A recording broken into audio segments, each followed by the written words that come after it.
الرحمن الرحيم. اللهم صل على النبي عليه افضل الصلاه والسلام.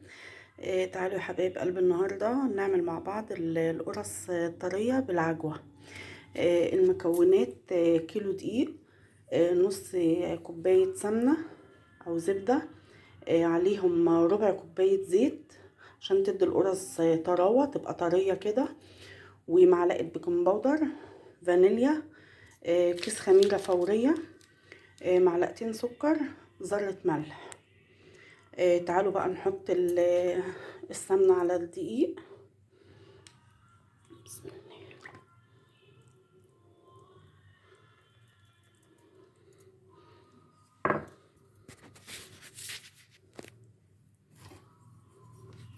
نبتدي بقى ندخل الدقيق في السمنة كده،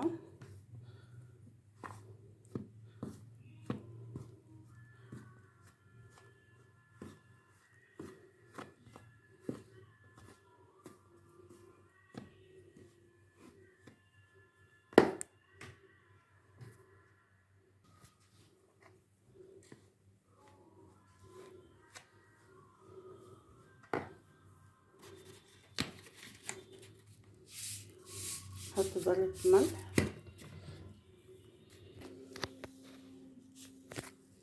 معلقتين سكر،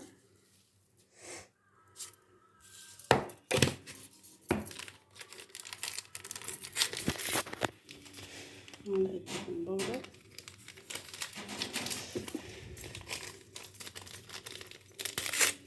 فانيليا،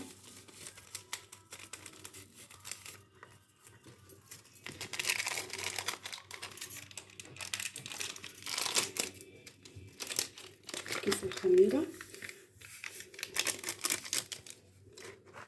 هنقلب بقى كل المكونات دي. قبل ما نحط اللبن احنا لازم ان احنا نخلي الدقيق يشرب السمنة كلها والزيت.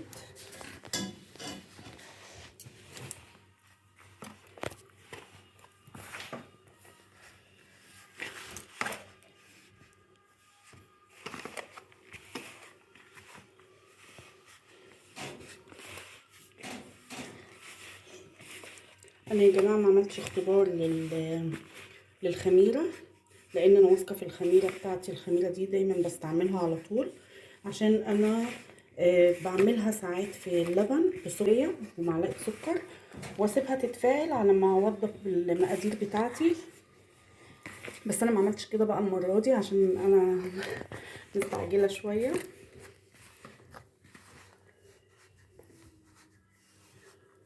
بس كده تمام. نجيب بقى اللبن بتاعنا،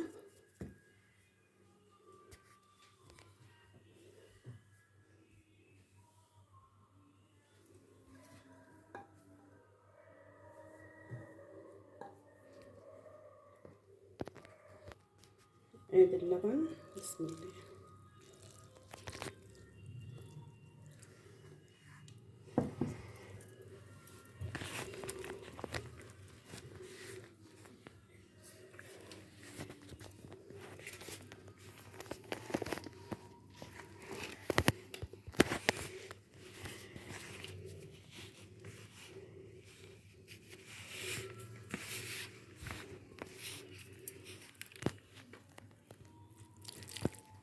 اللبن يكون دافي طبعا. انا ما بحددش كميه اللبن، العجين نفسه حسب ما ياخد. يعني انا ممكن اقول مثلا نص كيلو حليب. لو عايزه تحطي حليب وكوبايه ميه، يعني كوبايتين لبن وكوبايه ميه، ما فيش اي مشكله خالص.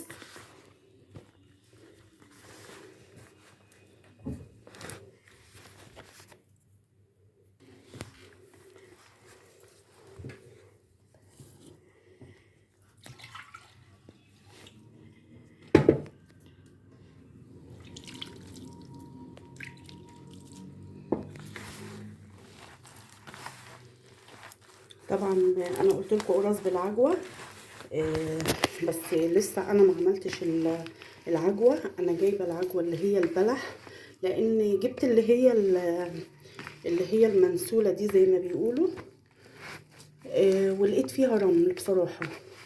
فانا كانت ماما الله يرحمها كانت بتجيب اللي هو العجوة الطرية، وتسيح معلقتين سمنة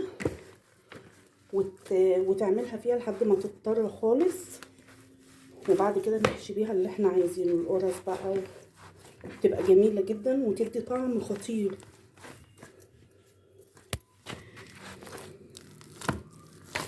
كده يا جماعة العجين معاكم يا حبايب قلبي. هقفل الكاميرا الم بس العجينة بتاعتي. كده يا جماعة العجين معاكم يا حبايب قلبي. هقفل الكاميرا الم بس العجينة بتاعتي، هي خلاص كده اهي، بس انا هشتغل فيها شوية وارجع لحضراتكم تاني. يا حبايب قلبي بعد ما رجعنا لكم، ادي العجينة لمت وبقت ايدي نضيفة، مفيش اي حاجة، حتى الطبق نضيف. بسم الله ما شاء الله.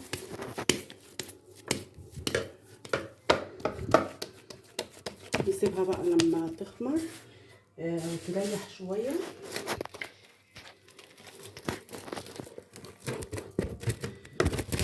هنغطيها كده.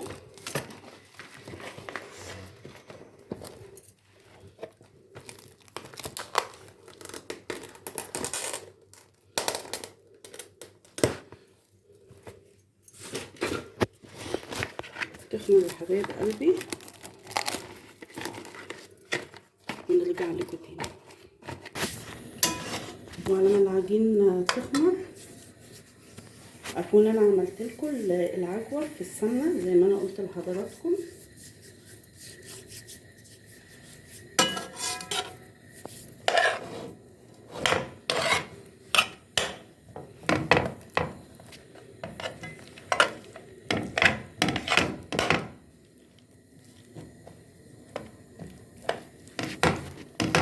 كده انا بجيبها وبفصصها في معلقه زبده كده، وبفضل افككها كده. هي طريه اصلا، ولما بحط ليها معلقه السمنه او الزبده بتضطر كمان بتبقى جميله ولها طعم خطير. لو جربتوها مش هتجيبوا العجوه التانية اللي هي من غير بذر دي.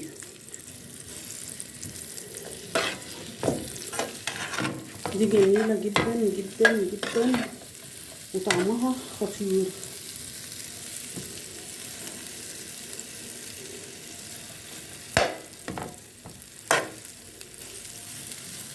متنسوناش بقى يا حبايب قلبي في اللايك والشير والسبسكرايب لو عجبكم الفيديو. ان شاء الله تدعموا القناه بتاعتي.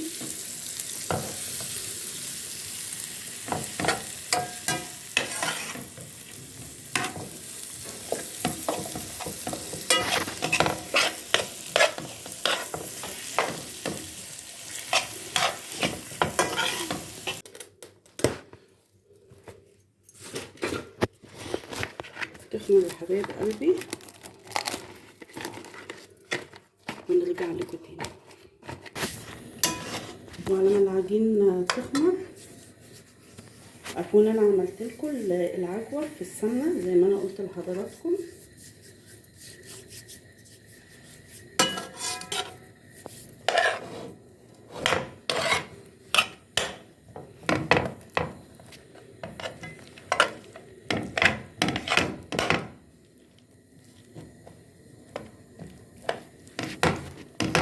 كده انا بجيبها وبفصصها في معلقه زبده كده، وبفضل افككها كده. هي طريه اصلا، ولما بحط ليها معلقه السمنه او الزبده بتضطر كمان بتبقى جميله ولها طعم خطير. لو جربتوها مش هتجيبوا العجوه التانية اللي هي من غير بذر دي.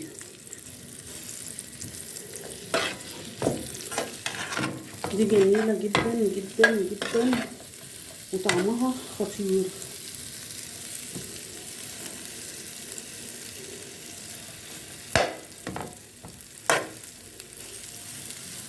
ما تنسوناش بقى يا حبايب قلبي في اللايك والشير والسبسكرايب لو عجبكم الفيديو ان شاء الله، تدعموا القناه بتاعتي.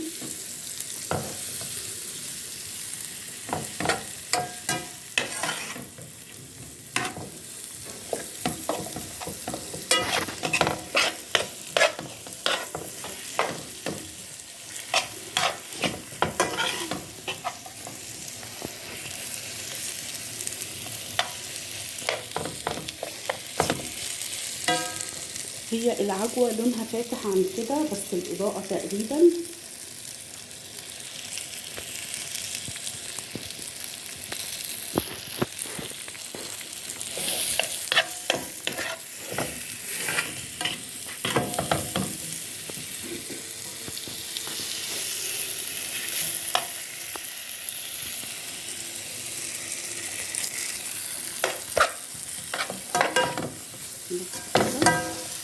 تبرد بقى وحضرتك بايدك اعمليها. انا لما تبرد هوريكم بتتعمل ازاي. نخلص الحاجه والعجين. انا عملته بالورق الاسترتش وغطيته ان شاء الله يريح شويه كده ربع ساعه. يا حبايبي رجعت لكم تاني. الاضاءه كانت غامقه ما كانتش موضحه العجوه. شوفوا العجوه طريه ازاي، جميله جدا جدا. انا ما حبيتش اعملها، قلت لا لازم اعملها قدامكم عشان تتشجعوا وتعملوها زي ما انا بعملها بالظبط.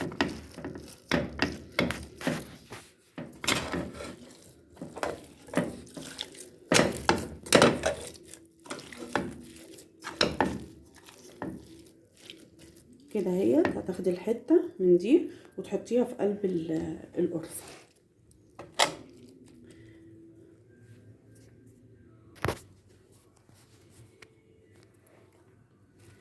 حبايبي العجينه اهي ريحت اهي واتضاعفت ما شاء الله اهي. هنبتدي بقى نقطعها على قد الحجم اللي تحبوه. بسم الله.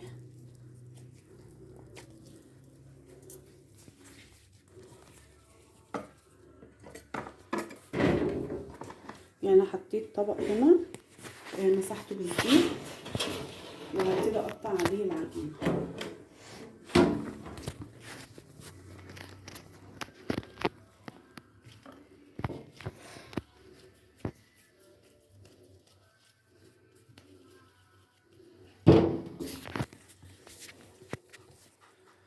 اخلصها وارجع لكم.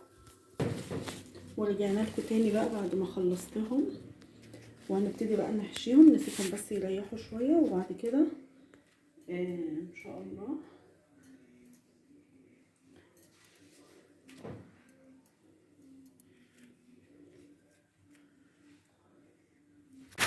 دلوقتي بعد ما سيبناها ريحت شويه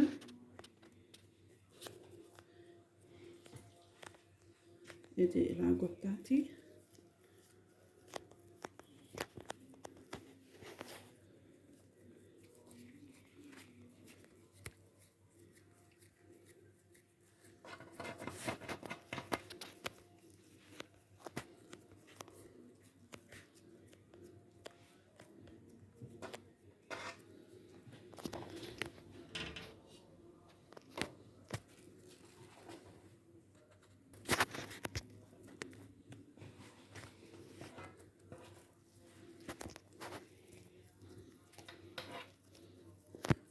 انا طبعا عارفه ان كلكم شطار.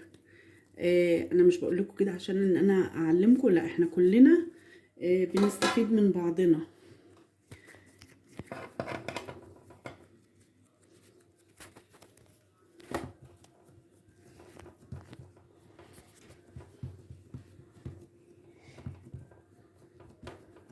طبعا في الشتاء ده عايز قرصه كده دافيه جميله كده. انا قلت اما اوريكم يا حبايبي بعملها ازاي. بفتحها كده وبجيب حته العجوه واروح حطها كده ومقفله عليها بس. تمام كده.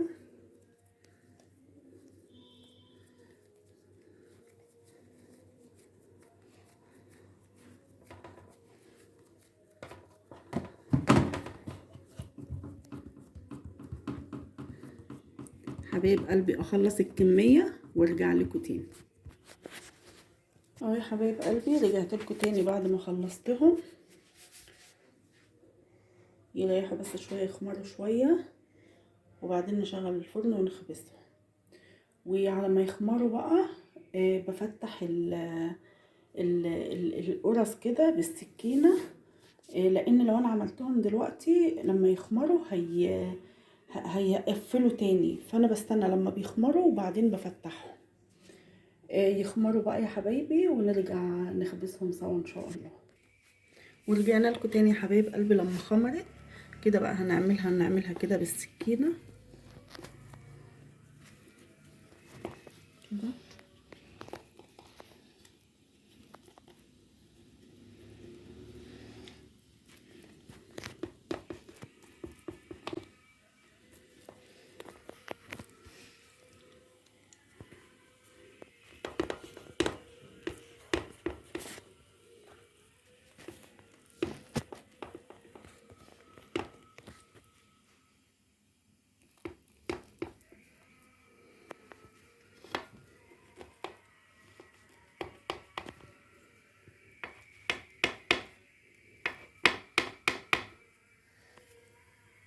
كده خلصنا، هنخبزها بقى ونرجع لكم تاني. ايه رأيكم بقى بعد القرص الجميلة دي؟ ما طلعت تستاهل بقكم والله. اهي يا حبايبي.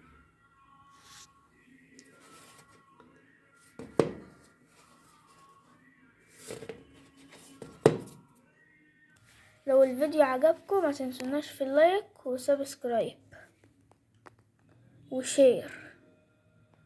ايه رايكم؟ حلوه. كوباية شاي بقى كده بلبن، زي ما احنا عاملين كده، كوباية شاي بلبن مع القرص الجميلة دي. العجوة الطرية بتودي القرصة، بتديها طعم خطير.